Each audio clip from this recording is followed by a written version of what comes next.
ஏசாயா 5வது அதிகாரம் 11-12. ஏசாயா 5:11-12. சாராயத்தை நாடி அதிகாலமே எழுந்து மதுபானம் தங்களை சூடாக்கும்படி தரித்திருந்து இருட்டி போகும் அளவும் குடித்து கொண்டே இருக்கிறவர்களுக்கு ஐயோ! அவர்கள் சுரமண்டலத்தையும் தம்புருவையும் மேளத்தையும் நாகசுரத்தையும் மதுபானத்தையும் வைத்து விருந்து கொண்டாடுகிறார்கள். ஆனாலும் கர்த்தரின் கிரியையை நோக்குவதும் இல்லை, அவர்கள் கரத்தின் செய்கையை சிந்திப்பதும் இல்லை. நான் அந்த கடைசியில் உள்ள 3 வரியையும் மட்டும் எடுத்து நான் அதை உங்களுக்கு சொல்லித்தாரேன். ஆமே. அதுக்கு முன்ன உள்ளதெல்லாம் இந்த உலகத்தில் நான் இதுவரைக்கும் ஒரு 10 நிமிஷம் 15 நிமிஷம் சொல்லி கொண்டிருந்த போதைகளை பற்றி எழுதியிருக்கு. கடைசியில் ஆவிக்குரிய போதையை சொல்லியிருக்கு. ஆமே. ஆவிக்குரிய வாழ்க்கைக்கு இடைஞ்சலாக இருக்கிற போதை. ஆமே. கர்த்தருடைய கிரியை என்ன செய்ய மாட்டோம், திரும்பி பார்க்க மாட்டோம். ஆண்டவர் ஒரு சுகத்தை தந்திருப்பார் இல்லையா, ஒரு வியாதியை தீர்த்திருப்பார். அது அந்த அந்த அந்த சரீரப்பாடு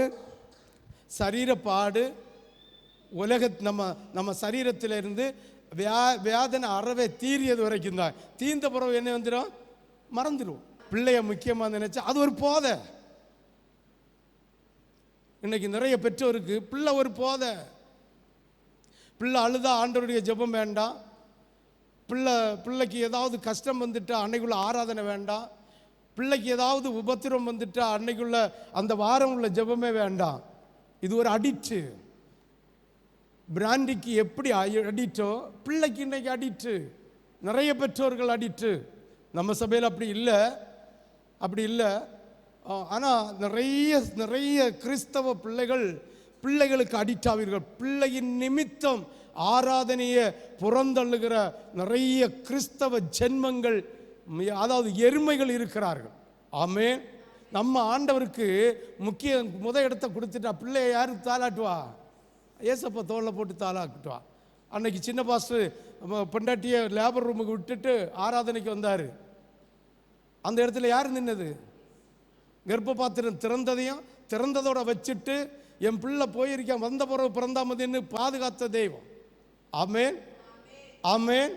யாருக்கெல்லாம் விளங்குது? அதனால பிள்ளைக்கு அடிக்ட் ஆகக்கூடாது. நிறைய பேர் மனைவிக்கு அடிக்ட் ஆகணும், நிறைய பேர் புருஷனுக்கு அடிக்ட் ஆகணும். ஆமேன், ஹல்லேலூயா. இந்த கடைசியில் உள்ள காரியத்தை மட்டும் வாசிக்கிறேன் பாருங்க. அவர்கள் சுரமண்டலத்தையும் தம்பூருவையும் மேளத்தையும் நாகசுரத்தையும் மதுபானத்தையும் வைத்து கொண்டாடுகிறார்கள். ஆனாலும் கர்த்தரின் கிரியையை நோக்கிறதும் இல்லை, அவர் கரத்தின் செய்கையை சிந்திப்பதும் இல்லை. கர்த்தருடைய கிரியையை அவர்கள் பார்ப்பதும் இல்லை, கர்த்தருடைய கிரியையை அவர்கள் பார்ப்பதும் இல்லை, அவர் கரத்தின் செய்கையை யோசிப்பதும் இல்லை. ஆமென். எப்படி விருந்து கொண்டாடுகிறார்களா? மனமகிழ்ச்சியான பானத்தை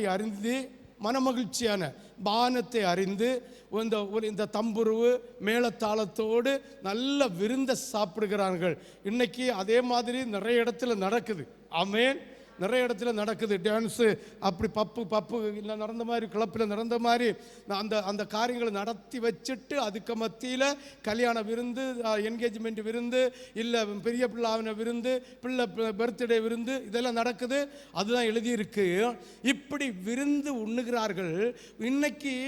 அன்னைக்கு மதுபானத்தில் அதாவது அடிமையாகி அதை வச்சு விருந்து உண்ணுகிறார்கள்.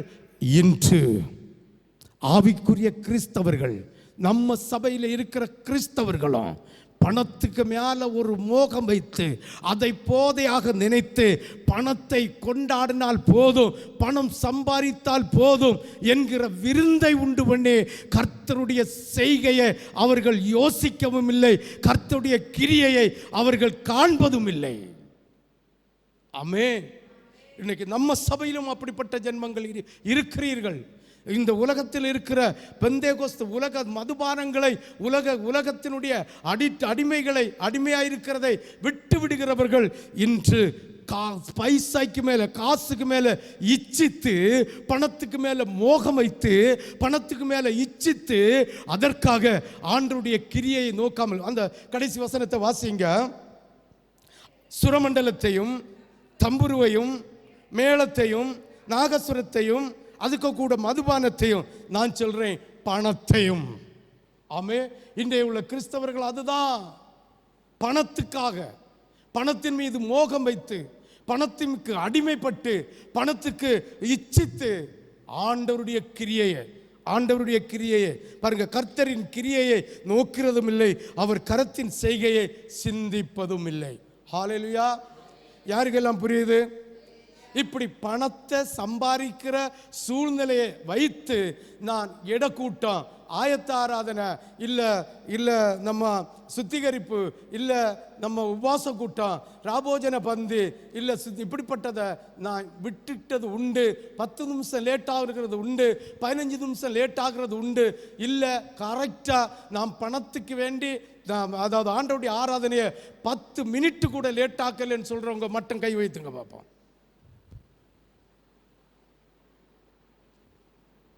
புரியுதா? நம்ம எல்லாம் சாராயம் குடிச்சோண்டா, பணம் குடிச்சிட்டு இருக்கோம். பணம் தேவை மனுஷனுக்கு, பணம் இல்லைங்க பணம் ஒரு போதை ஆகப்படாது, காசு ஒரு போதை ஆகப்படாது.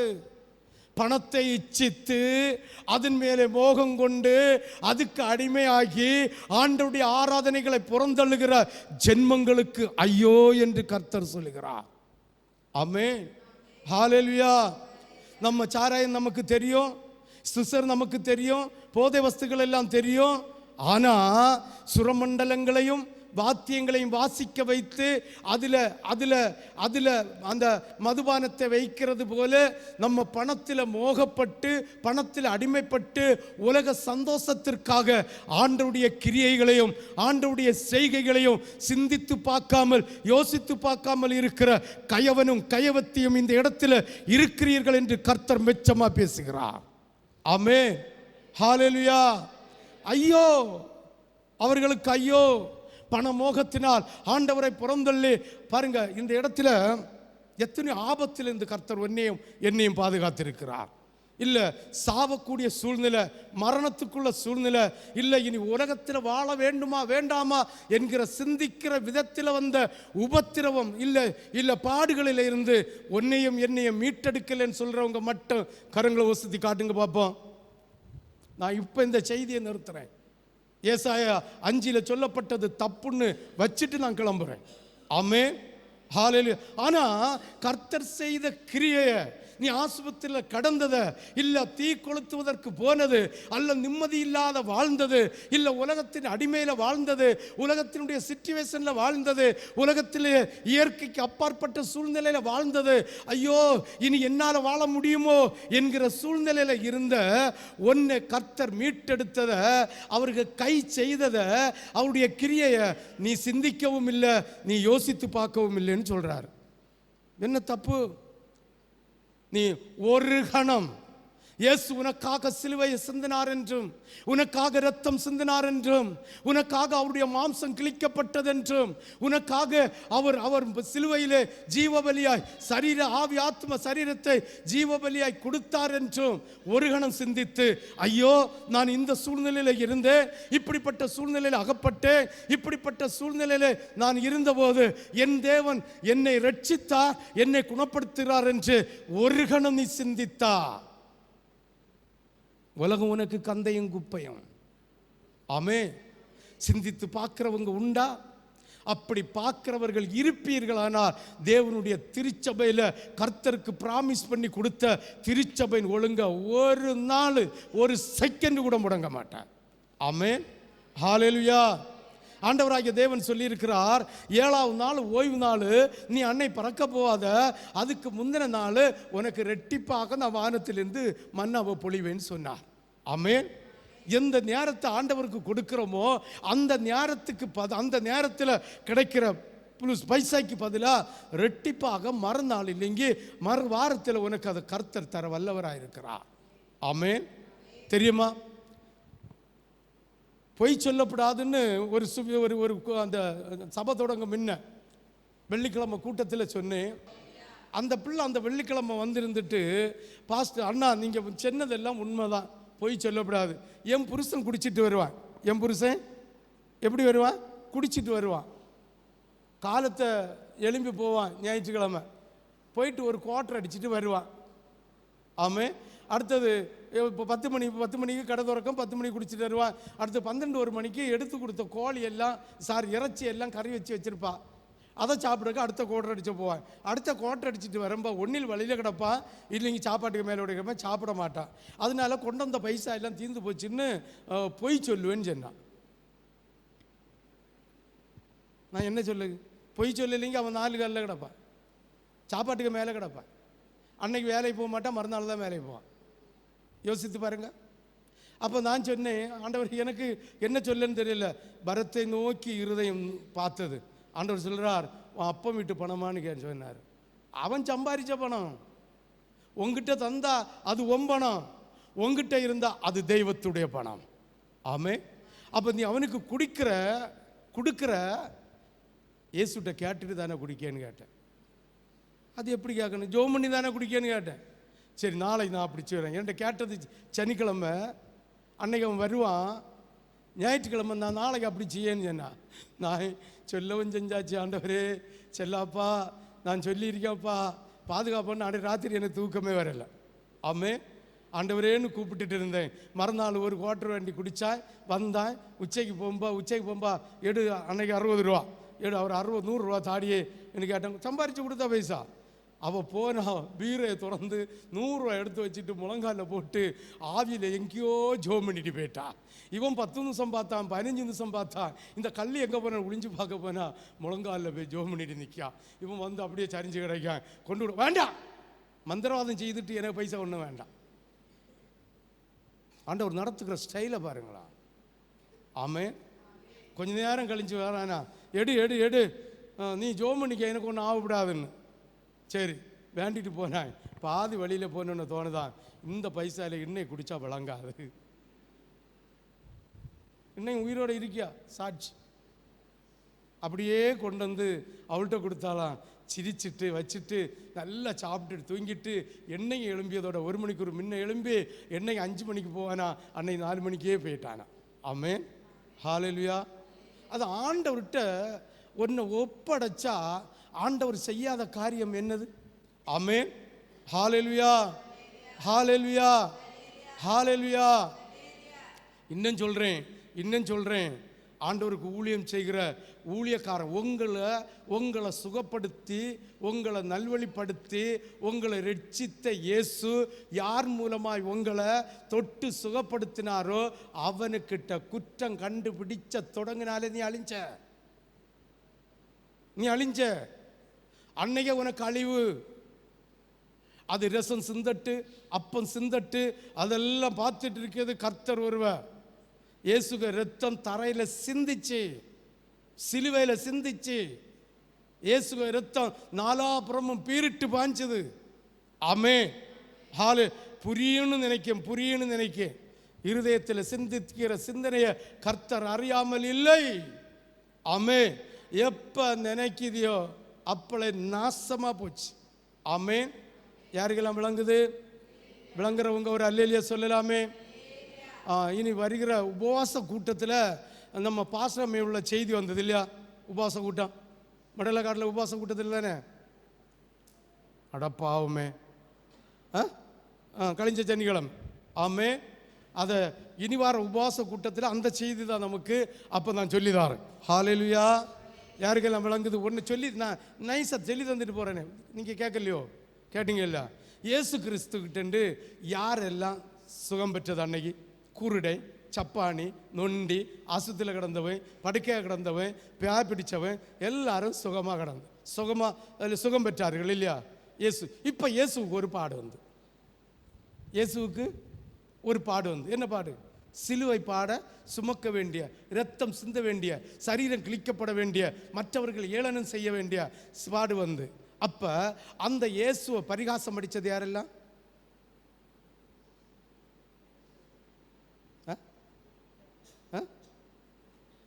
ஆண்டவர்கிட்ட அப்பம் வேண்டி தின்னவன், ஆண்டவர்கிட்ட ரசத்தை குடித்தவன், ஆண்டவர்கிட்ட மீனை வேண்டி தின்னவன், ஆண்டவர்கிட்ட சுகம் கிடைச்சவன், ஆண்டவர்கிட்ட ஆறுதல் பெற்றவன், ஆண்டவர்கிட்ட சமாதானத்தை பெற்றவன், அத்தனை பேரும் ஆண்டவரை குறை சொல்லிச்சேன். ஆமென். ஹல்லேலூயா, ஹல்லேலூயா. அந்த பாவம்தான் இந்த சிலுவையில் அறையக்கு ஆர்டர் போட்டது யாரு? பிலாத்து. பிலாத்து பிலாத்து கேட்டப்ப அந்த பழி எங்க மேலேயும் எங்க பிள்ளைகளுக்கு மேலேயும் விழட்டுன்னு கேட்டாங்க. வசனம் தெரியுமா உங்களுக்கு? எங்க மேலேயும் எங்க பிள்ளைகள் மேலேயும். யாரு சொன்னது? ஆண்டவருடைய சுகத்தை பெற்றவன், ஆண்டவருடைய சுகத்தை பெற்றவா, விடுதலை பெற்றவா, ஆறுதல் அடைஞ்சவன், சுகம் பெற்றவன், ஆண்டவர் கையினால எதெல்லாம் நன்மையை பெற்றார்களோ அவர்கள் தான் இந்த பாவம் சிலுவையில் அறையக்கு ஒப்பு கொடுக்கணும். இந்த பாவம் எங்க மேலேயும் எங்க பிள்ளைகளுக்கு மேலே விழுட்டு அதே மாதிரி விழுந்து. ஆமென். ஹல்லேலூயா, ஹல்லேலூயா, ஹல்லேலூயா. அந்த சமயத்தில் ஆண்டவருக்கு வாங்கி சாப்பிட்டு விடுதலையை பெற்றுக்கொண்ட அத்தனை பேரும் ஆண்டவருக்கு ஆறுதலான வார்த்தை கூறியிருந்தா அவங்களுக்கு சந்ததியை நினைச்சிருக்கோம், ஆசீர்வாதத்தின் ஆசீர்வாதமாக இருந்திருப்பான். ஆமென். இரத்தப்பலி என்ன செய்யாது? வாங்காது. இன்னைக்கு ஊழியக்காரனுக்கு ஒரு கஷ்டம், ஊழியக்காரிக்கு ஒரு கஷ்டம் வந்தா நிந்திக்கிற குடும்பம், நிந்தித்த குடும்பம் இன்னைக்கு இந்த இடத்துல இருக்கு. ஆமென், ஆமென். மனம் திரும்புங்க, மனம் திரும்புங்க. ஹல்லேலூயா, ஹல்லேலூயா, ஹல்லேலூயா. யாருக்கெல்லாம் விளங்குது? விளங்குறவங்க விளங்குற விதத்தில் ஒரு அல்லேலூயா சொல்லலாமே. அப்ப போதைன்னா என்னது? இன்னைக்கு இந்த உலகத்தில் பணமோகம், பணத்தின் மேல இச்சை, பணத்தின் மேல ஆக்கிரகம் ஒரு ஆள் கிடையாது. இதில் இருக்கிற 100% பேரும் அதுதான். 10 பேருக்கு 9 பேருக்கு இன்னைக்கு பணத்துக்கு மேலே மோகம். தொழிலுக்கு வேண்டி, வேலைக்கு வேண்டி, இல்லை காரியங்களுக்கு வேண்டி ஆண்டவருடைய திருச்சபை ஒழுங்க மீறுகிற கயவர்களும் கயவத்திகளும் கள்ளனும் கள்ளியும் இந்த இடத்தில் இருக்கிறீர்கள் என்பதில் எந்த சந்தேகம் இல்லை. உங்களுக்கு ஐயோ, உங்களுக்கு ஐயோ. ஹல்லேலூயா, ஹல்லேலூயா. அது என்ன அழிவு வருது? ஹல்லேலூயா. 1 சாமுவேல் 25வது அதிகாரம்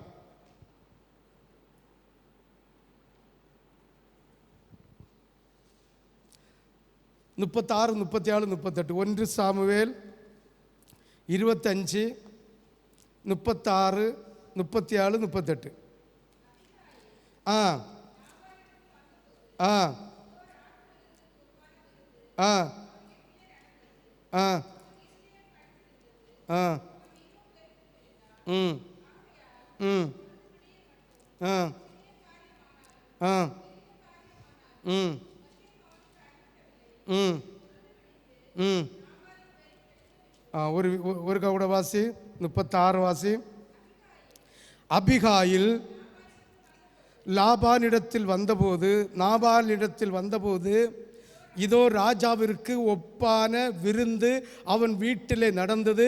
அவன் இருதயம் களித்திருந்தது, அவன் மிகவும் வெறித்திருந்தான். ஆகையால் பொழுது விடிய மட்டும் சிறிது காரியமானாலும் பெரிய காரியமானாலும் ஒன்றையும் அவனுக்கு அறிவிக்கவில்லை. இந்த விருந்து எதனால் நடந்தது சொல்லுங்க பார்ப்போம். ஆட்டுக்கு மயிறு கத்தரிக்கிற காலம் கத்தரிச்சு அவனுக்கு என்ன வந்தது? நிறைய பணம் வந்தது, நிறைய பணம். அப்ப வச்ச விருந்து.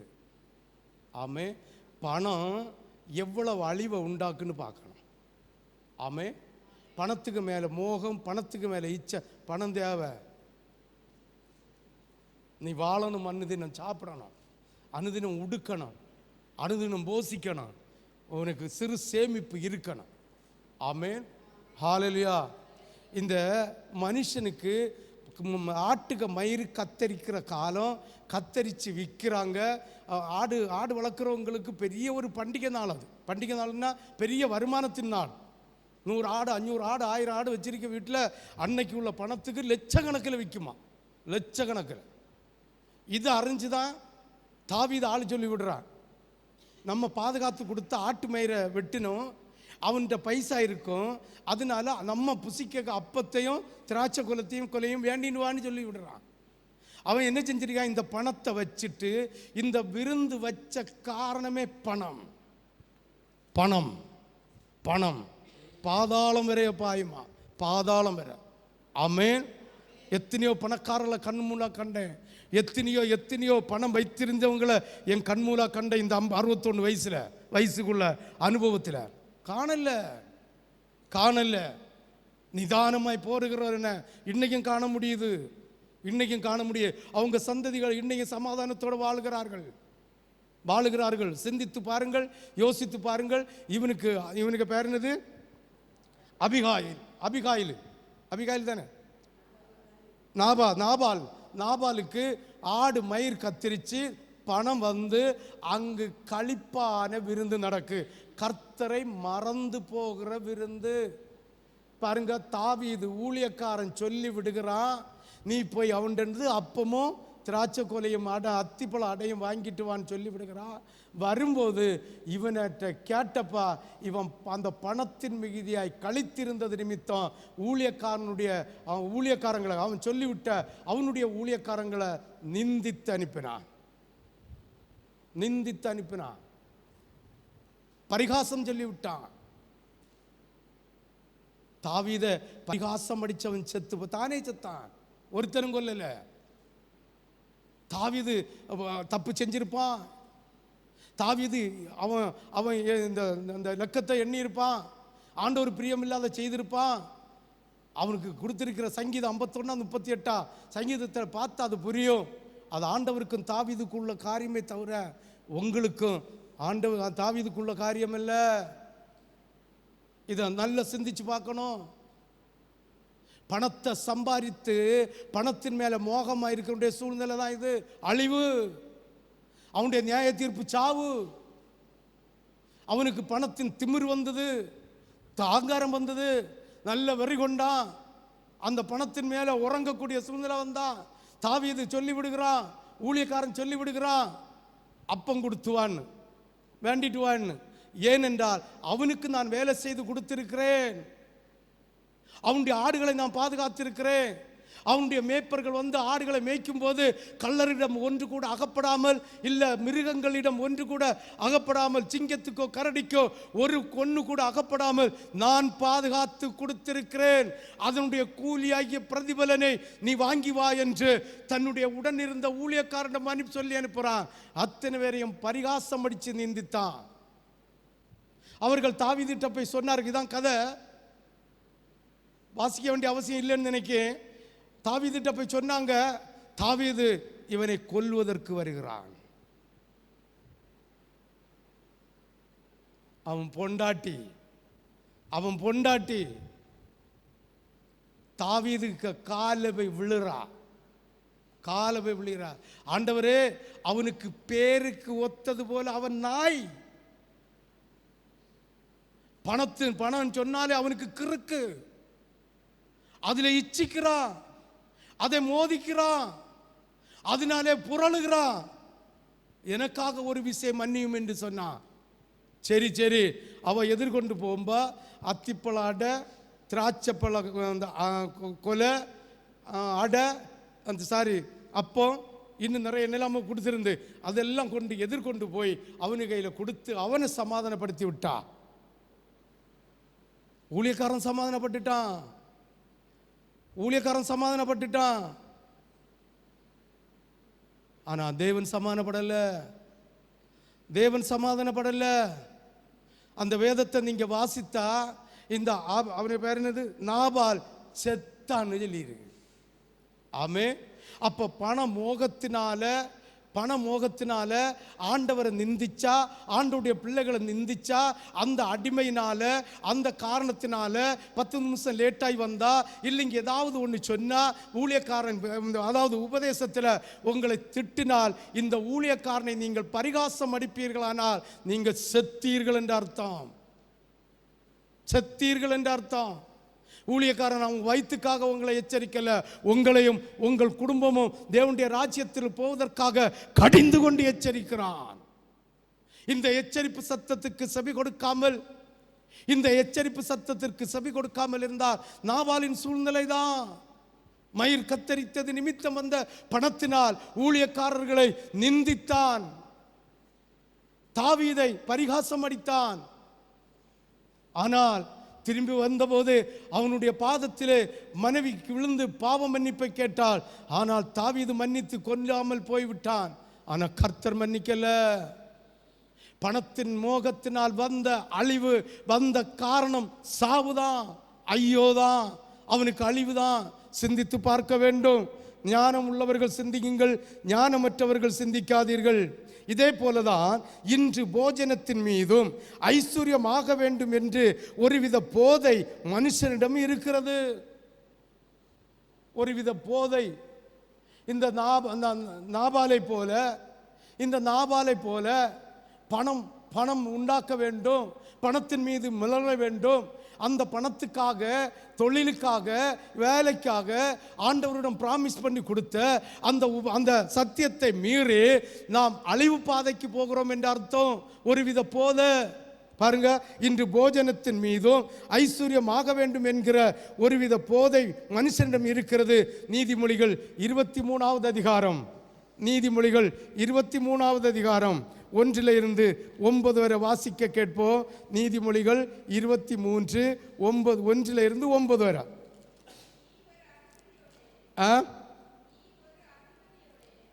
ஒரு நிமிஷம் வாசி. நீ ஒரு அதிபதியோடு போஜனம் பண்ண உட்கார்ந்தால் உனக்கு முன்பாக இருக்கிறதை நன்றாய் கவனித்து பாரு. இன்னைக்கு பாருங்க, தனக்கு முன்ன ஒரு சாப்பாடு இருந்தா ஹோட்டலுக்கு போவட்டு, இல்லைங்க வீட்டில் இருக்கட்டு, தனக்கு முன்ன சாப்பாடு இருந்தா அதை பார்த்து சாப்பிட மாட்டேனும். நான் கண்ணால நம்ம சபையில் உள்ள எங்களை நிறைய பார்த்துருக்கிறேன். சிந்தித்து பார்க்க வேண்டும், யோசித்து பார்க்க வேண்டும், நல்லா யோசிக்கணும். தனக்கு இருக்கிறது போதும் என்று நினைக்காமல் அங்கே என்ன இருக்கு, இங்கே என்ன இருக்குன்னு அலைமோதுகிற ஒரு கூட்டம் நம்ம சபையிலும் இருக்கு. கிறிஸ்தவ கூட்டம் இருந்து கொண்டே இருக்கு. அவர்களுக்கு ஐயோ, அவர்களுக்கு ஐயோ. யோசித்து பார்க்க வேண்டும், சிந்தித்து பார்க்க வேண்டும். நீ ஒரு அதிபதியோட போஜனம் பண்ண உட்கார்ந்தால் உனக்கு முன்பாக இருக்கிறது நன்றாய் கவனித்து பார். நீ போஜன பிரியனாய் இருந்தால் உன் தொண்டையிலே கத்தியவை. நீ போஜன பிரியனாயிருந்தால் தொண்டையில் என்ன வச்சணுமா? கத்தியவை. உனக்கு முன்ன ஆண்டவர் உனக்குன்னு என்ன தந்திருக்கிறாரோ அதில் நிலைத்திரு. இல்லாம ஆண்டவர் தராத்ததையும் எனக்கு பெற்றுக்கொள்ள வேண்டும் என்று ஆண்டவருக்கு கொடுக்க வேண்டிய நீதிகளை, நியாயங்களை, ஆராதனைகளை புறந்தள்ளி விட்டு நீ சம்பாதித்து நல்லா சாப்பிட வேண்டும், நல்லா இருக்க வேண்டும் என்றா தொண்டையில கத்திய நீ தன்னைத்தானே வைன்னு சொல்லுகிறார். வாசி இருக்கா? போஜனம் பண்ண உட்கார்ந்தால் உனக்கு முன்பாக இருக்கிறதை நன்றாய் கவனித்து பார். நீ போஜன பிரியனாய் இருந்தால் உன் தொண்டையில கத்திய வை. அவனுடைய ருசி உள்ள பதார்த்தங்களை இச்சியாதே, அவைகள் கள்ள போஜனமாமே. ஆமே, ஹalleluya. நீ சொல்லுவ, நான் 24 மணிக்கூர்ல 12 மணிக்கூர் உழைக்கிறேன், ஸ்கூலுக்கு போய் உழைக்கிறேன், ஆஃபீஸுக்கு போய் உழைக்கிறேன், இல்லை தொழிலில் உழைக்கிறேன், இல்லை வேலையில் உழைக்கிறேன், நான் அண்டி ஆஃபீஸில் உழைக்கிறேன். உண்மைதான், அதில் மாற்றம் இல்லை. கர்த்தருக்கு கொடுக்க வேண்டிய நேரத்தை கொடுக்காம நீ இந்த சம்பாத்தியத்தை பண்ணின இந்த சம்பாத்தியத்தின் ஐஸ்வர்யம் கள்ள ஐஸ்வர்யம், கள்ள பணம், திருட்டு பணம், ஆண்டவரை திருடின பணம், ஆண்டவரை கொள்ளையடிச்ச பணம், ஆண்டவரை வேதனைப்படுத்தின பணம், ஆண்டவரை நிந்தித்த பணம். யாருக்கெல்லாம் விளங்குது? விளங்குறவங்க எல்லாம் ஒரு அல்லேலியா சொல்லலாமே. முழு இருதயத்தோடு ஒரு அல்லேலியா சொல்லலாமே. முழு பலத்தோடு ஒரு அல்லேலியா சொல்லலாமே. பாருங்க, அவனுடைய ருசி உள்ள பதார்த்தங்களை இச்சியாதே, அவைகள் கள்ள போஜனமாமே. ஆண்டவருக்கு கொடுக்க வேண்டிய நேரத்தை கொடுக்காம, ஆண்டவருக்கு மத்தியில் ஒரு நாள் 2 மணிக்கூர் 40 நிமிஷம் கொடுக்காம நீ சம்பாதிக்கிற சம்பாத்தியத்தினால் வருகிற பதார்த்தம் அத்தனையும், ஆகாரம் அத்தனையும், போஜனம் அத்தனையும் திருட்டு போஜனம். நானா சொல்றேன்?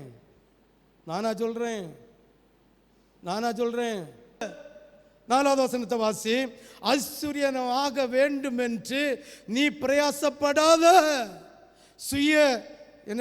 சுய புத்தியை சாராதே.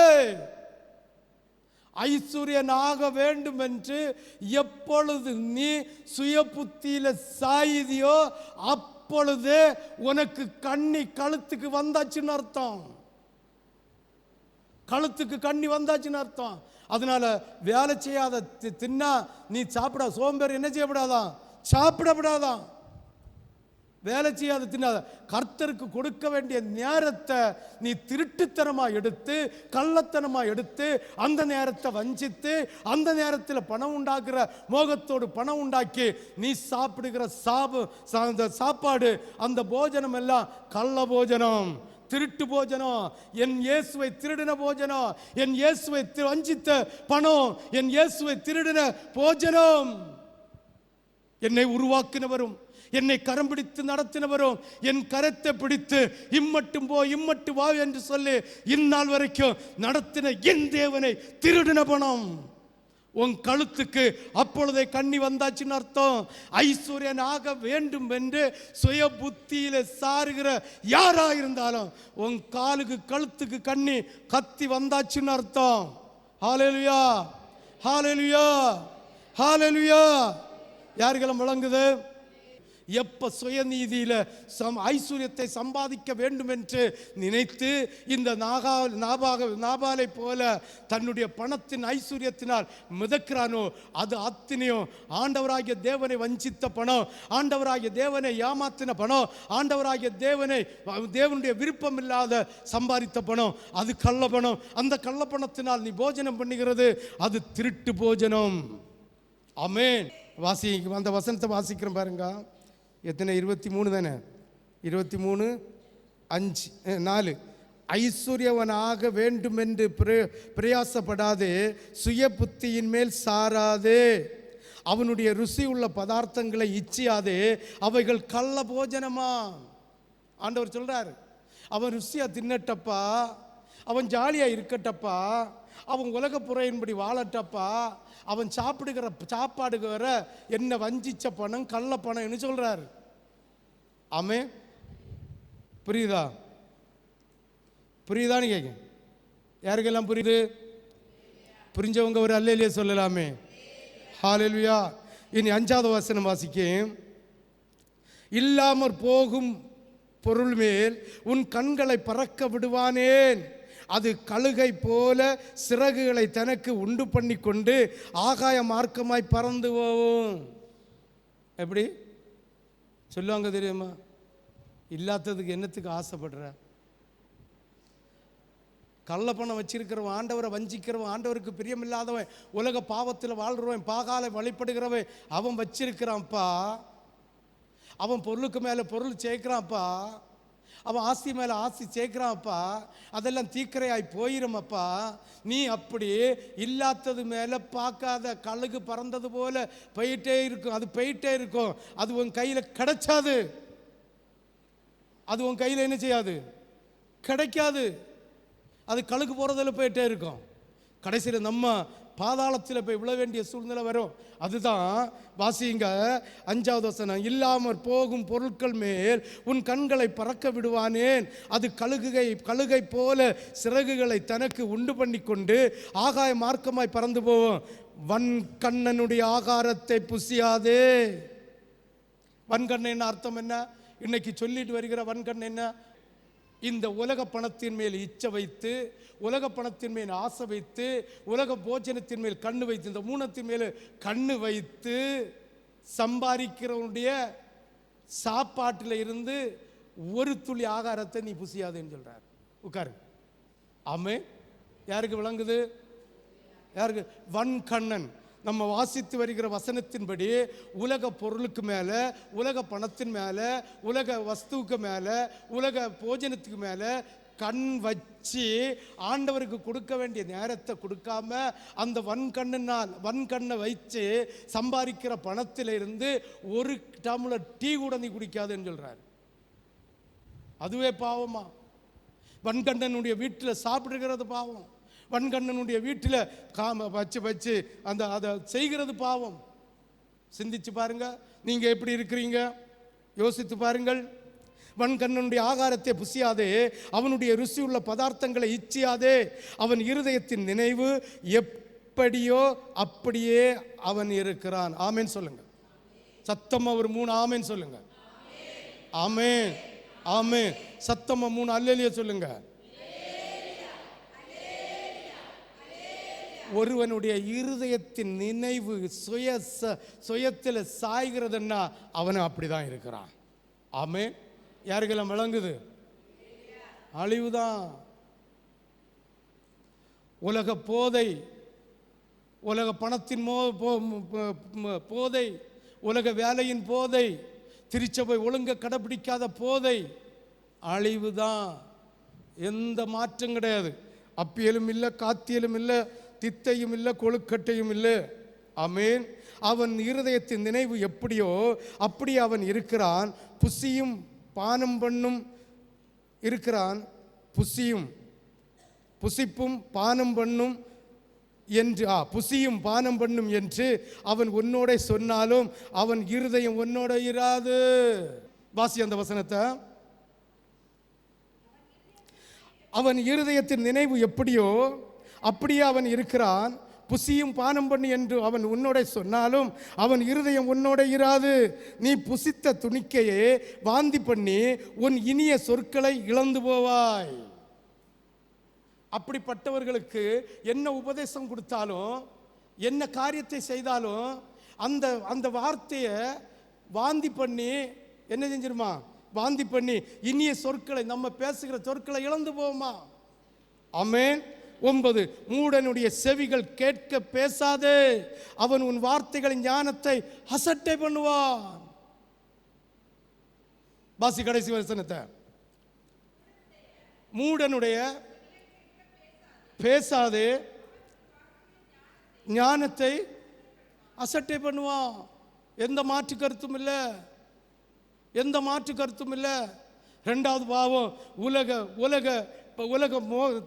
உலகத்தின் மேலே, போதை மேலே, அதாவது நம்ம பணத்துக்கு மேலே, நம்ம ஆடம்பரத்துக்கு மேலே எவன் மோகித்து கொள்கிறானோ அவனுக்கு அழிவு. 3வது, தேவனுடைய வல்லமையை பரிகாசம் பண்ணாத. 3வது என்னது? தேவனுடைய வல்லமையை பரிகாசம் பண்ணாத. ஹல்லேலூயா, ஹல்லேலூயா, ஹல்லேலூயா. என்னத்தை பரிகாசம் பண்ணப்படாது? தேவனுடைய வல்லமையை பரிகாசம் பண்ணாத. வாசியுங்கள் ஏசாயா தீர்க்கதரிசியின் புஸ்தகம் 5வது அதிகாரம் 18, 19.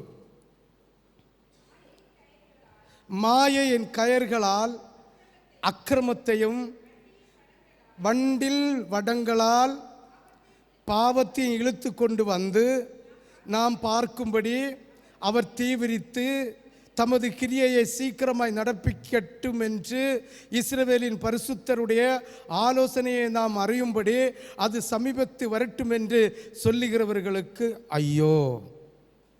2 வசனம் யாருக்கு புரிஞ்சது? புரியாதவங்க கை வைத்துங்க, சொல்லிதாரேன். புரியல?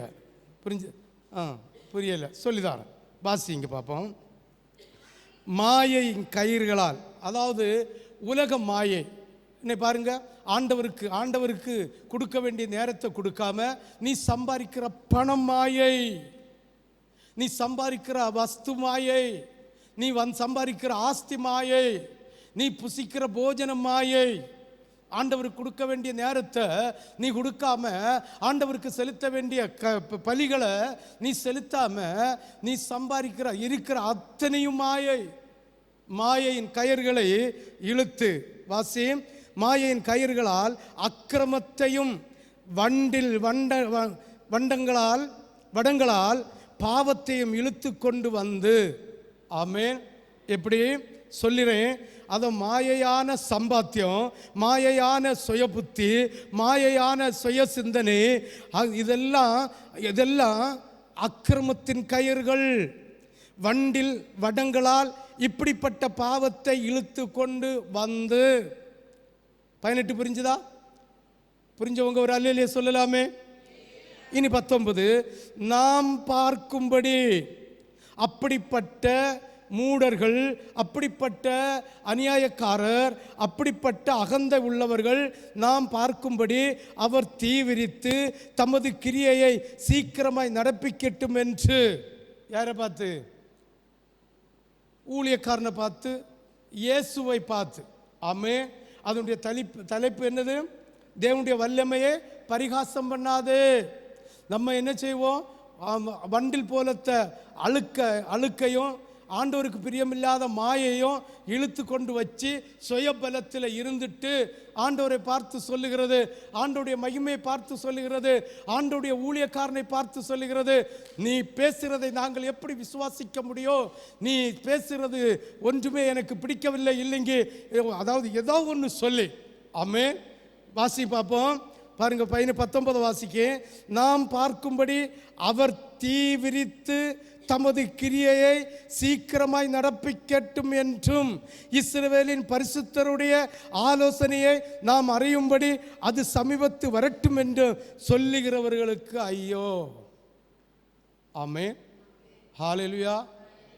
இதுக்கு ஒரு விதத்தில் விளக்கம் பார்க்கணும்னா வாசிக்கண்டா நம்ம மல்கியா 3வது அதிகாரம் 15, 16, 17, 18 வரை வாசிக்கும்போது அதில் இருக்குது. வீழ போய் வாசித்துலுங்க. மாயை நம்புகிறவர்களை நீ நம்பாதே, அவர்களை பராக்கிரமன் சொல்லாத, அவர்கள் திடப்படுகிறார்கள் சொல்லாத, அதுவே பாவம் என்று வேதம் சொல்லுகிறது. ஹல்லேலூயா, ஹல்லேலூயா. 19 வாசிக்கிறேன். 19 நாம் பார்க்கும்படி அவர் தீ விரித்து தமது கிரியையை சீக்கிரமாய் நடக்கட்டும் என்று. எப்படி? நான் இருக்கிறது மாதிரி தான் இருப்பேன், அவர் முடிஞ்சா நடப்பிக்கட்டும், அவருக்கு வல்லமை இருந்தால் நடப்பிக்கட்டும், அவருக்கு பலம் இருந்தால் நடக்கட்டும். யாரை பார்த்து? யாரை பார்த்து? இயேசுவை பார்த்து. இயேசுவை பார்த்து சொல்லுகிறதோ இயேசுடைய ஊழியக்காரனை பார்த்து சொல்லுகிறதோ ஒரே அர்த்தம்தான். ஆமென். மோசையை பார்த்து முறுமுறுத்தவர்களை ஆண்டவர் சொன்னார், மோசே உன்னை முறுமுறுக்கல்ல என்னை முறுமுறுத்தார்கள் என்று. ஆமென். பவுல் சொல்லுகிறார், பவுல் உன்னை பேச முன்ன என்னை பேசியாச்சு என்று பரிசுத்த ஆவியானவர் சொல்லுகிறார் என்று பவுல் இயேசு சொல்லுகிறார். ஒன்னை ஏளனம் செய்ய முன்ன என்னை ஏளனம் செய்தாய்விட்டது, நீ புறப்பட்டு போ உன் வழியே என்று சொல்லுகிறார். ஆமென். தேவனுடைய வல்லமையை பரிகாசம் அடிக்கிறது. தேவனுடைய வல்லமையை பரிகாசம் அடிக்கிறது. பணத்துக்கு வேண்டி தின்னப்படாது. பணத்துக்கு வேண்டி என்ன செய்யப்படாது? தின்னப்படாது. ஆமென், ஹல்லேலூயா. அது நாரம், அது அசிங்கம். பார்க்குறவங்களுக்கு அது அசிங்கம், பார்க்குறவங்களுக்கு அது ஒரு நிர்விசாரம். ஆமென், ஆமென். நம்ம இயேசுவ பிள்ளை புள்ளி பசித்தாலும் புல்லு தின்னாது, மாம்சத்தை தான் அடித்து புசிக்கும். ஆண்டவருடைய பிள்ளையா பணத்துக்கு வேண்டி எதையும் செய்யப்படாது. ஆமென், ஹல்லேலூயா. யாருக்கெல்லாம் விளங்குது? விளங்குறவங்க ஒரு அல்லேலூயா சொல்லலாமே. நாம் பார்க்கும்படி அவர்கள் தீவிரித்து தமது கிரியையை சீக்கிரம் நடப்பிக்கட்டுமே, இஸ்ரவேலின் பரிசுத்தருடைய ஆலோசனையை நாம் அறியும்படி அவர் சமீபத்து வரட்டுமே என்று சொல்லுகிறவர்களுக்கு ஐயோ. ஹல்லேலூயா, ஹல்லேலூயா. எரேமியா தீர்க்கதரிசியின் புத்தகம் 17, 15 ஒரு வசனம் சீக்கிரம். 17, 15. இதோ இவர்கள் என்னை பார்த்து, யாரை பார்த்து? அங்கு தேவனை முன்னிட்டு சொல்லி இருக்கிறது, இங்கு எரேமியாவை முன்னிட்டு சொல்லி இருக்கிறது. அவர்கள் என்னை பார்த்து கர்த்தருடைய வார்த்தை சீக்கிரம் வரட்டு பார்ப்போமே. இன்னைக்கு நிறைவேற அப்படிதான் சொல்றாங்க, நிறைவேற அப்படிதான் சொல்றாங்க. அதுதான் பவுல் சொன்னார், நீ போஜனம் பண்ணுகிறது தப்பில்லை, ஒரு இந்து மார்க்கத்தில் போய் போஜனம் பண்ணுகிறது தப்பில்லை, இல்லை கல்யாண வீட்டில் போஜனம் பண்ணுகிறது தப்பில்லை. ஒன் நிமித்தம் ஆண்டவரோடு மன்னிப்பு கேட்டு இன்னொருத்தவன் ஒன்னை அறிஞ்சவன் வந்து பவுல் புசிக்கிறான் என்று சொல்லி அவன் புசித்தான், அவனுடைய இரத்தப்பழி உன் தலையில. ஆமென், ஹல்லேலூயா. யாருக்கெல்லாம் விளங்குது? வாசிங்க பார்ப்போம். அவர்கள் வந்து கர்த்தருடைய வார்த்தை எங்கே? இப்பொழுது வரட்டும் என்றார்கள். 15 அவ்வளோதானே? இதுதான் இன்னைக்கு அநேக கிறிஸ்தவர்கள் சொல்ற வார்த்தை. கர்த்தர் வார்த்தை எங்க? வரட்டும், இப்போ வரட்டும் பார்ப்போம். வாசிக்க கேட்போம். ஏசாயா தீர்க்கதரிசியின் புஸ்தகம் 30வது அதிகாரம் 9 13. ஏசாயா 30, 9 13.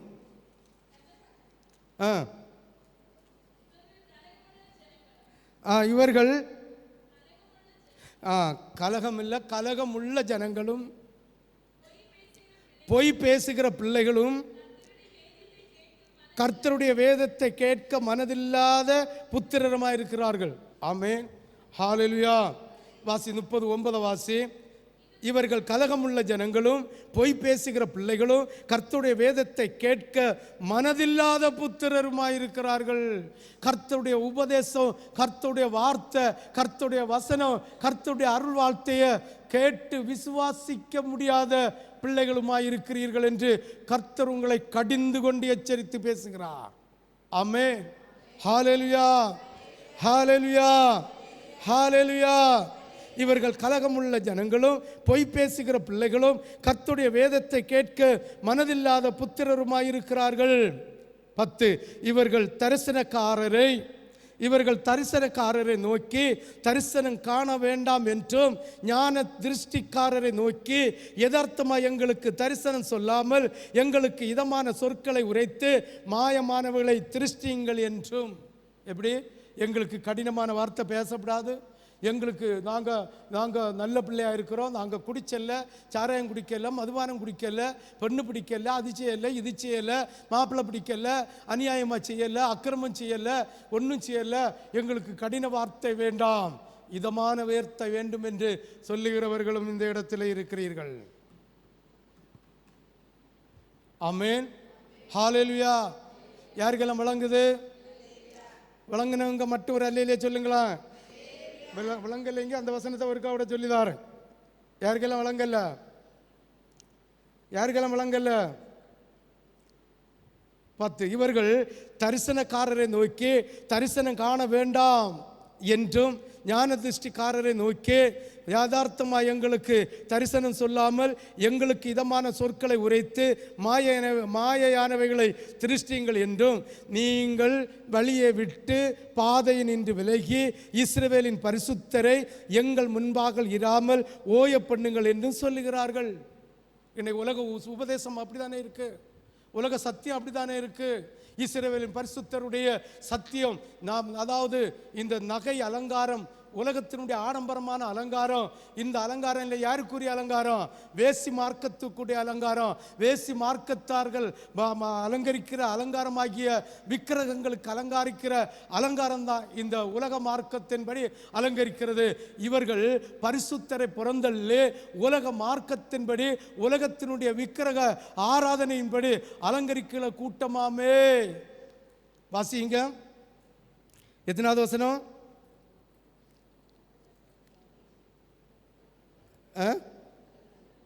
11வது வசனம்.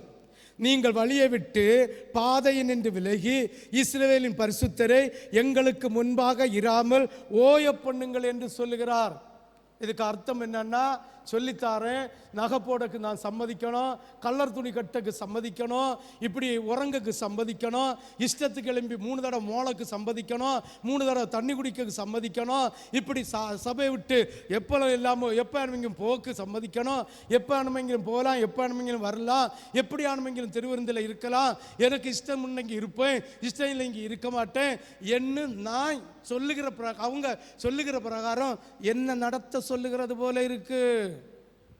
வாசிங்க, இனி புரியும் அந்த வசனம். நீங்கள் வழியை விட்டு பாதையிலிருந்து விலகி இஸ்ரவேலின் பரிசுத்தரை எங்கள் முன்பாக இராமல் ஓய பண்ணுங்கள் என்று எண்ணற்ற, அதாவது ஊழியக்காரன் கற்பிக்க சொல்லணும். ஆமென், ஹalleluya. கம்மில் கடக்காம போடலாம், ஆம்பளைகளும் கம்மல் போடலாம், பொம்பளைகளும் மூக்குத்தி போடலாம், ஆம்பளைகளும் பட்டக்ஸில் குத்திட்டு திரியலாம். அது அப்படி தானே தேவை. ஃபேண்டு இடுப்பு இந்த பட்டக்ஸுக்கு கீழே தானே இருக்குது. குனியம்பா இன்னொரு தெரியுது, அவர்த்துக்கிட்ட ஒரு கம்பல் குத்தி போட்டால் பயவளுக்கும் கம்பல் குத்தியது தெரியும். உண்டாயிலே நமக்கு அப்படி தானே இருக்கு. இன்னைக்கு உண்மையாக சொல்கிறேன், எத்தனையோ பொம்பளைகள் கூட்டத்தில் எவ்வளோ இடத்துல ஊழியக்காரனுடைய பிள்ளைய குனியுதுவா இன்னொரு வழியில் தெரியுது. அதே இடத்துல பாஸ்டர்மாரை கடிஞ்சு கொண்டிருக்கிறேன். பாஸ்டர்மார்க்க பிள்ளை எல்லாம் தலைமுடிய அசிங்கமாக வெட்டிட்டு அவங்க சபையில் ஆராதனை செய்துதோ, தாடி மேற அசிங்கமாக வச்சுட்டு அவங்க சபையில் ஆராதனை செய்யுதோ. உண்மைதான், இது ஒன்றும் செய்யலாம். உங்கள் விருப்பப்படி வாழலாம், உங்கள் விருப்பப்படி வரலாம், விருப்பம் உள்ள நேரத்தில் வாங்க, விருப்பம் உள்ள நேரத்தில் போங்க, விரும்பியபடி இருங்க, விரும்பி அலங்காரம் செய்யுங்க, விரும்புகிற ஆடம்பரத்தை செய்யுங்க, விரும்புகிறபடி நீங்கள் விடுங்க, விரும்புகிறபடி நடங்கன்னு நான் உங்களுக்கு போதிக்கக்கு நீங்கள் உங்கள் இருதயத்தில் நினைக்கிறது போல இஸ்ரவேல் ஜனங்கள் ஏசாயை பார்த்து சொன்னார்கள், எங்களுக்கு நீங்கள் தரிசனம் சொல்லாதீர்கள். அதாவது தேவனுடைய மகிமையை அசட்டை பண்ணுகிறது, தேவனுடைய வார்த்தையை அசண்டை பண்ணுகிறது, தேவனுடைய சத்தியத்தை விளக்குகிறது, தேவனுடைய சத்தியத்தில் தீ கொளுத்தி போடுகிறது. அவங்களுடைய வாழ்க்கை, அவங்களுடைய சந்ததியின் சந்ததியின் வாழ்க்கை 7 தலைமுறை மட்டும் பாதிக்கப்படும் என்கிற தேவ நீதி அறியாத முட்டாள்கள் சொல்லுகிற வார்த்தை. முட்டா பயலும் முட்டா பொண்ணும் சொல்லுகிற வார்த்தை. சிந்தித்து பாருங்கள், யோசித்து பாருங்கள். வேதம் சொல்லுகிறத ஞானம் உள்ளவர்கள் சிந்தியுங்கள். ஆமேன். நான் 9:2 வாரேன். இல்லை, ஏசாயா வந்து அப்படிதானா? ஏசாயா 39:3 வாரேன். இவர்கள் கலகமுள்ள ஜனங்களும் பொய் பேசுகிற பிள்ளைகளும் கர்த்தருடைய வேதத்தை கேட்க மனதில்லாத புத்திரருமாயிருக்கிறார்கள். இவர்கள் தரிசனக்காரரை, தீர்க்க தரிசிகளை நோக்கி, நீங்கள் எங்களுக்கு தீர்க்க தரிசனம் காண வேண்டாம் என்றும், ஞான திருஷ்டிக்காரரை நோக்கி யதார்த்தமாக எங்களுக்கு தரிசனம் சொல்லாமல் எங்களுக்கு இதமான சொற்களை உரைத்து மாயையானவைகளை திருஷ்டியுங்கள் என்றும், நீங்கள் வழியை விட்டு பாதையை நின்று விலகி இஸ்ரவேலின் பரிசுத்தரை எங்கள் முன்பாக இராமல் ஓய பண்ணுங்கள் என்று சொல்லுகிறார்கள். சிந்திச்சு பாருங்கள், யோசித்து பாருங்கள். இப்படி தேவனுடைய மகிமையை புறந்தள்ளுகிற எந்த சந்ததியும் ஐயோ என்று அர்த்தம். 12, நீங்கள் இந்த வார்த்தையை வெறுத்து இடுக்கமும் தாறுமாறும் செய்கிறதை நம்பி அதை சார்ந்து கொள்ளுகிறபடியால். ஆமென். வாசி, இந்த வசனத்தை வாசி. 12, நீங்கள் இந்த வார்த்தையை வெறுத்து இடுக்கமும் தாறுமாறும் செய்கிறதை நம்பி அதை சார்ந்து கொள்ளுகிறபடியால் இந்த அக்கிரமம் உங்களுக்கு. அந்த ஒரு வசனம் தான் வாசிக்க வேண்டும், சொல்லியதுக்கு கீழ்ப்படியணும். ஆமென். நீங்கள் இந்த வார்த்தையை வெறுத்து இடுக்கமும் தாறுமாறும் செய்கிறதை நம்பி அதை சார்ந்து கொள்ளுகிறபடியால், தேவனுடைய மகிமையை புறந்தள்ளுகிறபடியால், தேவனுடைய பிள்ளைகளுடைய வார்த்தையை விசுவாசிக்காதபடியினால், தேவனுடைய பிள்ளைகளுடைய வாயில் என்று வருகிற ஒவ்வொரு தீர்க்க தரிசன வார்த்தைகளையோ நீங்கள் புரிந்து கொள்ளாதபடியினால், அதை புறந்தள்ளுகிறபடியினால், இது எங்களுக்கு வேண்டாம் என்று இருதயத்தில் சிந்திக்கிறபடியினால். இப்ப 13 வாசி. இந்த அக்கிரமம் உங்களுக்கு உயர்ந்த சுவரிலே விழ புதுங்கி நிற்கிறதும் திடீரென்று சடிதியாய் இடிய போகிறதுமான வெடிப்பை போல இருக்கும் என்று இஸ்ரவேலின் பரிசுத்தர் சொல்லுகிறார். தேவனுடைய மகிமையை புறந்தள்ளுகிறவர்களுக்கு இப்படி தான் இருக்கும். சுவர் இருக்கும், உள்ள கரப்பாம்பூச்சி யார் இருக்கும், கரப்பான் யார் இருக்கும், செதில் யார் இருக்கும், செதில் புத்து இருக்கும், அதுக்குள்ள பாம்பு இருக்கும், அதுக்குள்ள தவளை யார் இருக்கும். ஆனால் வெளியில் தெரியாது. ஒரு நாள் அந்த சுவர் இடிஞ்சு விழும். அந்த சுவருக்குள்ளே இருந்து தவளை கொப்பான அசுத்தாவியம் வரும், சர்ப்பமும் வெளியில் வரும். அது உங்களை தீண்டும், அது உங்களை கொல்லும், அது உங்களை அழித்து போடும் என்பதை கர்த்தராகிய தேவன் தெளிவாய் சொல்லுகிறார். விசுவாசிக்கிறவங்க மட்டும் ஒரு அல்லேலியா சொல்லலாமே. ரெண்டு கரங்களையும் உசத்தி 3 அல்லேலியா சொல்லலாமே. நிச்சயமா சொல்றேன், இந்த சுத்திகரிப்பில் சொல்லுகிற ஒவ்வொரு வார்த்தையும், அங்கேயும் இதுதான் சொன்னேன், ஒவ்வொரு வார்த்தையும் தரையில் விழுந்து போகாது. அது யார் யாருக்கு பிரயோஜனமாக இருக்கிறதோ அது பிரயோஜனப்படும், யார் யாருக்கு தீங்காய் இருக்கிறதோ அது தீங்காய் மாறும். ஆமென். ஹல்லேலூயா, ஹல்லேலூயா, ஹல்லேலூயா. எசேக்கியேல் தீர்க்கதரிசியின் புஸ்தகம் 12வது அதிகாரம். எசேக்கியேல் 12வது அதிகாரம் 24, 25, 26. எசேக்கியேல் 12.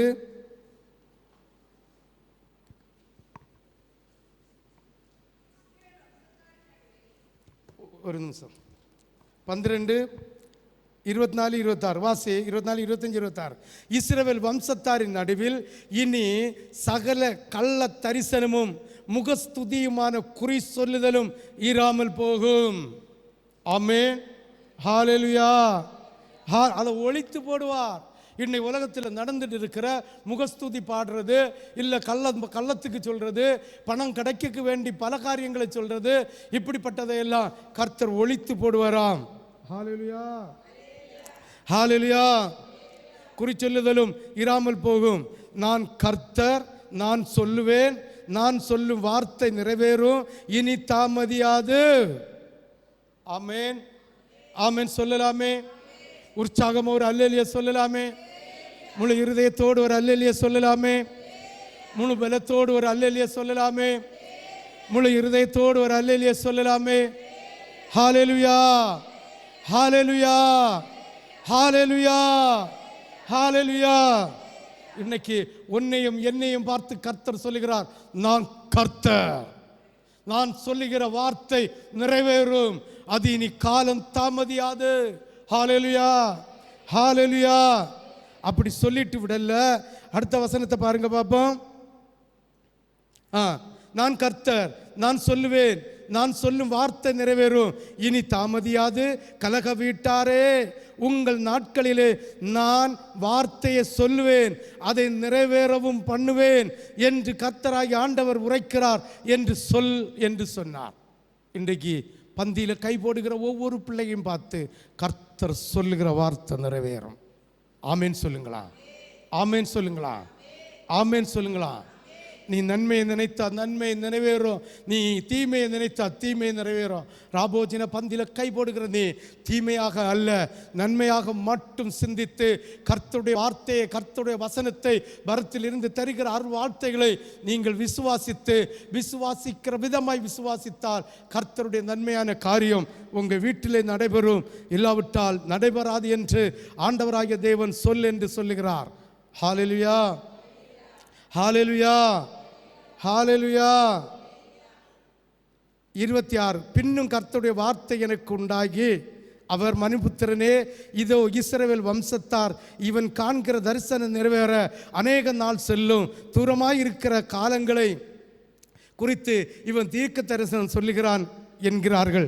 ஆகையால் என் வார்த்தைகள் ஒன்றாகிலும் இனி தாமதிப்பதில்லை என்று கர்த்தராகிய ஆண்டவர் உரைக்கிறார். நான் சொன்ன வார்த்தை நிறைவேறும், நிறைவேறும் என்று கர்த்தராகிய ஆண்டவர் உரைக்கிறார் என்று அவர்களுடைய சொல் என்கிறார்.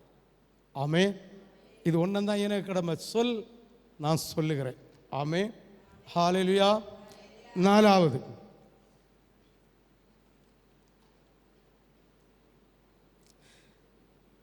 ஒன்றாவது என்னதை பார்த்தோம்? சுயநலமான பேராசை, சுயநலமான பேராசை. ரெண்டாவது என்ன பார்த்தோம்? போதைக்கேற்ற பழக்க வழக்கங்கள். மூணாவது தேவனுடைய வல்லமையை பரிகாசம் பண்ணுகிறது. நாலாவது தேவனுடைய தெய்வீக வல்லமையின் திட்டத்தை மாற்ற முயல்கிறது. எப்படி? தேவனுடைய தெய்வீக வல்லமையின் திட்டத்தை மாற்ற முடியாது. திருச்சபையில் கர்த்தர் திட்டம் வைத்தால் அதை மாற்ற முயல்கிறது.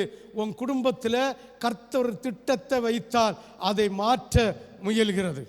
ஆமென், ஹல்லேலூயா, ஹல்லேலூயா, ஹல்லேலூயா, ஹல்லேலூயா. நிறைய ஊழியக்காரர்கள் வாய் நிறைய பேசுகிறார்கள். நாங்கள் பணத்துக்கு மேலே ஆசை இல்லை, பணத்துக்கு மேலே மோகம் இல்லை, ஆண்டுடைய வார்த்தையை அப்படிதான் அப்படியே கேட்போம், அப்படியே செய்வோம் என்று. ஹல்லேலூயா, ஹல்லேலூயா. ஊழியக்காரர்கள் பெண் பார்க்க போகிற இடத்துல பெண்ணை பார்த்துட்டு வந்து தரவண்ட சொல்லுவேனா, எவ்வளவு சொத்து கிடக்கு, எவ்வளோ தோட்டங்கள் இருக்குது, என்ன கொடுப்பணும், ஒன்று கேட்டு சொல்லணும், கேட்டு வச்சிருக்கணும்னு சொல்லுவாங்க. ஆமே, இது யார்? பெரிய பெரிய ஊழியக்காரங்க.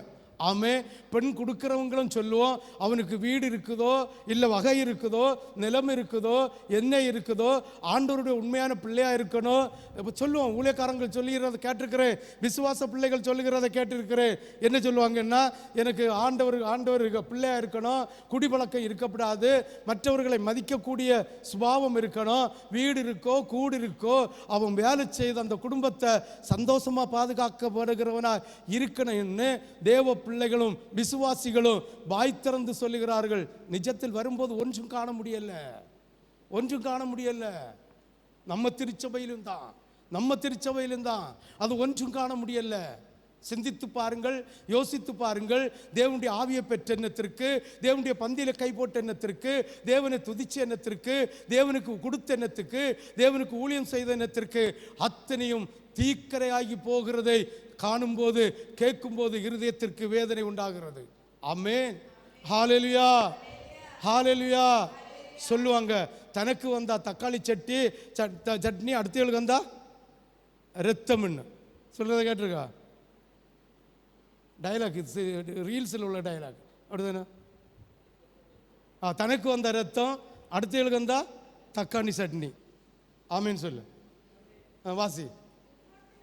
துன்மார்க்கனோடு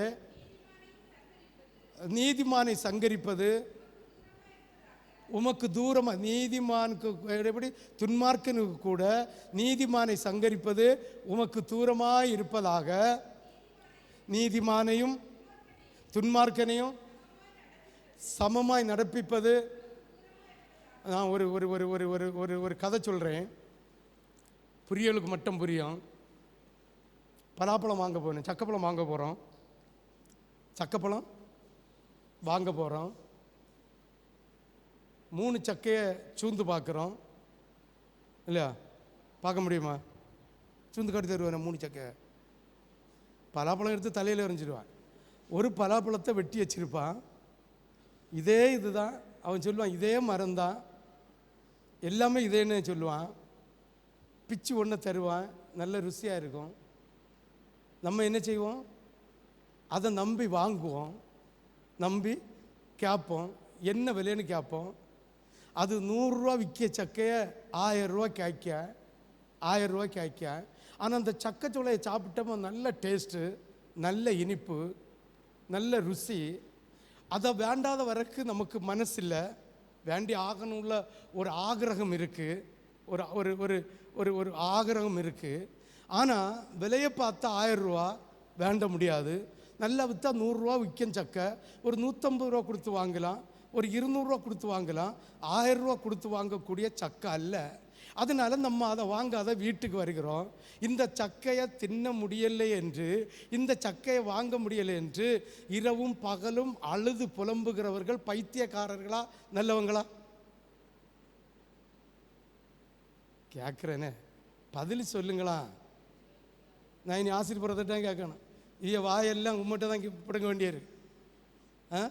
ஒரு பலாப்பழக்காரன் பலாப்பழம் விற்கிறான், ஒரு சுளையை வெட்டி வச்சிருக்கிறான். அவன்கிட்ட தான் நம்ம போய் கேட்கியோம், இந்த பழம் நல்லா இருக்குமான்னு கேட்கியோம். பழத்துக்கு உடையாரன்ட்ட கேட்கல, காண முடியாது. அவனை தேடணும்னா பெரிய பாடு, பெரிய பாடு. டைரக்டாக போய் அவன்கிட்ட தான் கேட்குறோம். அவன் உண்மையை சொன்னானோ பொய் சொன்னானோ அதை நம்பியும் இந்த சக்கைச்சோலையை பறித்து சாப்பிட்றோம். தேன் போல் இனிக்குது. அந்த சக்கை விற்க வேண்டிய விலை 100 ரூபா, அவன் கேட்க வேண்டிய விலை எவ்வளோ கேட்குறான்? 1000 ரூபா கேட்குறான். கொடுக்க முடியலை. ஆனால் அந்த பழத்துக்கு இனிப்பு நம்ம நாவிலே இருக்குது, நல்ல ருசியாக இருக்குது. வேண்ட முடியலேன்னு உள்ள வருத்தத்தில் வீட்டில் கிடந்து ராவும் பகலும் கண்ணீர் விட்டு கரைஞ்சி அழுகிறவங்க பைத்தியக்காரர்களா நல்ல சுயபுத்தி உள்ளவேளா? பைத்தியக்காரங்க. இப்படி அழுகிறது யாரெல்லாம் கை வைத்துங்க பார்ப்போம். வைத்த மாட்டியா? பைத்தியகார ஜனங்களாக இருக்கக்கூடாது. அது நமக்கு இல்லையா, சீப்போன்னு சொல்லிட்டு போயிட்டே இருக்கும். ஆமே, அது ருசி இருக்கோ, புளுத்து இருக்கோ, அவிஞ்சிருக்கோ, அது பழம் கிடைக்காதது நமக்கு நல்லது. 900 ரூபா லாபம் கிடைக்கும். அது மட்டும் இல்லை, அந்த அந்த அந்த இச்சிக்கிற பண்டம் நமக்கு வேண்டான்னு விட்டுட்டு நம்ம வாழ்க்கையை பார்த்து அடுத்த பலாப்பழம் எங்கே இருக்குன்னு பலாப்பழக்காரனை தேடி போடுமே தவிர, அந்த பழத்துக்காக அலைஞ்சு அந்த பழத்தில் ஆண்டவர் வச்சிருப்பார், உள்ள புழு வச்சிருப்பார் சிலவை. ஆமே, அறுத்து பார்க்கும்போது தெரியும் உள்ள புழு இருக்கா, புழுத்து இருக்கு இல்லையான்னு. அந்த பலாப்பழத்துக்காக ராவும் பவலும் ஒரு ஆணாகிலும் ஒரு பெண்ணாகிலும் அழுது தீக்குதுன்னா அவியலை போல பைத்தியகார ஜென்மங்களை உலகத்தில் காண. ஆனால் இந்த சபையில் இருக்கு, இந்த உபதேசத்தை கேட்குறவங்க இருக்கிறாங்க. எனக்கு அதான் ஆச்சரியம். வாசியுங்கள். துன்மார்க்கனோடு சங்கரிப்பது அது உமக்கு தூரமாக இருப்பதாக, நீதிமானையும் துன்மார்க்கனையும் சமமாய் நடப்பிப்பது உமக்கு தூரமாய் இருப்பதாக, சர்வலோக நியாயாதிபதியும் நீதி செய்யாதிருப்பாரோ? அப்போ தேவன் ஒரு திருச்சபையில் வைத்திருக்கிற தேவனுடைய நீதியை மாற்றுவதற்கு ஒரு ஊழியக்காரனுக்கும் அதிகாரம் இல்லை, ஒரு விசுவாசிகளுக்கும் அதிகாரம் இல்லை. ஊழியக்காரன் இருந்தா கர்த்தர் அந்த இடத்துல இருக்க மாட்டார். அது திருச்சபையா இருக்காது, அது அட்டுழியம் செய்கிற சபையா இருக்கும். ஆண்டவராகிய தேவன் அந்த சபையில வீற்றிருக்க மாட்டார். ஒரு விசுவாசி தேவனுடைய திட்டத்தை மாற்றி சுயநீதி உடையவராக இருந்தால் கர்த்தர் அப்புறப்படுத்தி போடுவார். ஆமென். ஹல்லேலூயா, ஹல்லேலூயா, ஹல்லேலூயா. தேவன் பச்சபாதம் பார்க்கிறவரா இல்லையா?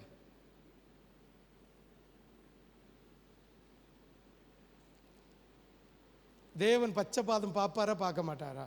நேத்தைக்கு தான் வாசித்தோம்.